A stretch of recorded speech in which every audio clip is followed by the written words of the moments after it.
AP ప్రభుత్వ ఉద్యోగులకు CM Chandrababu good news చెప్పారు. ఇది జస్ట్ న్యూస్ మాత్రమే కాదు, మనసులు ఉప్పొంగిపోయి బ్యాంక్ అకౌంట్లు నిండిపోయి సంతోషంతో సంబరాలు చేసుకుని నిర్ణయం తీసుకున్నారు. 3 దశాబ్దాల పాటు ప్రజల కోసం పనిచేసి రిటైర్ అయిన ప్రభుత్వ ఉద్యోగుల సేవలను గుర్తించి గౌరవిస్తున్నారు. వారికి గత ప్రభుత్వం పెండింగ్ పెట్టిన బకాయిలు క్లియర్ చేస్తున్నారు. జగన్ పాలనలో 5 ఏళ్ల పాటు నిలిచిపోయిన గ్రాడ్యుటీ, సరెండర్ లీవుల చెల్లింపులు కోసం నిధులు విడుదల చేశారు. వైసీపీ పాలనలో పెండింగ్లో ఉన్న దాదాపు 7,538 కోట్ల బకాయిలను దశల వారీగా చెల్లించే ప్రక్రియ ప్రారంభించింది కూటమి ప్రభుత్వం. తాజాగా 2,950 కోట్ల నిధులు విడుదల చేయడంతో రిటైర్డ్ ఉద్యోగుల బ్యాంకు ఖాతాల్లో గ్రాడ్యుటీ, సరెండర్ లీవుల సొమ్ము డిపాజిట్ అవుతుంది. జగన్ హయాంలో రాష్ట్రం నెత్తి మీద అప్పులను 10 లక్షల కోట్లు దాటించిన అభివృద్ధి ఆనవాళ్లు లేకుండానే ఖజానా ఖాళీ చేసేశారు.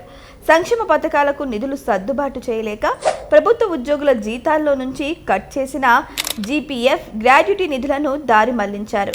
రిటైర్ అయిన ఉద్యోగులకు బెనిఫిట్స్ ఇవ్వాల్సి వస్తుందని అప్పట్లో పదవి విరమణ వయసును 60 నుంచి 62 సంవత్సరాలకు పెంచారనే ఆరోపణలు వచ్చాయి.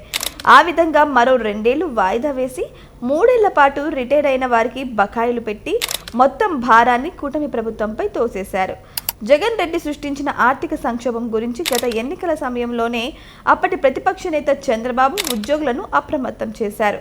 కూటమి అధికారంలోకి వచ్చాక జగన్ ప్రభుత్వం పెట్టిన బకాయిలన్నీ తీరుస్తానని హామీ ఇచ్చారు. ఇచ్చిన మాట ప్రకారం పెండింగ్ బకాయిలన్నీ క్లియర్ చేస్తూ వస్తున్నారు.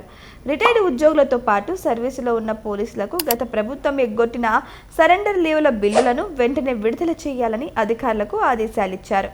జగన్ హయాంలో ఎన్ని విజ్ఞప్తులు, విన్నపాలు చేసుకున్నా కనికరించని ప్రభుత్వం, ఎంతగా ధర్నాలు, ఆందోళనలు చేసినా స్పందించని పాలకులను చూసిన ఉద్యోగులు ఇప్పుడు రాష్ట్రం ఆర్థిక కష్టాల్లో ఉన్న ప్రత్యేక శ్రద్ధ తీసుకొని పెండింగ్ బకాయిలు చెల్లించడంపై సంతోషం వ్యక్తం చేస్తున్నారు.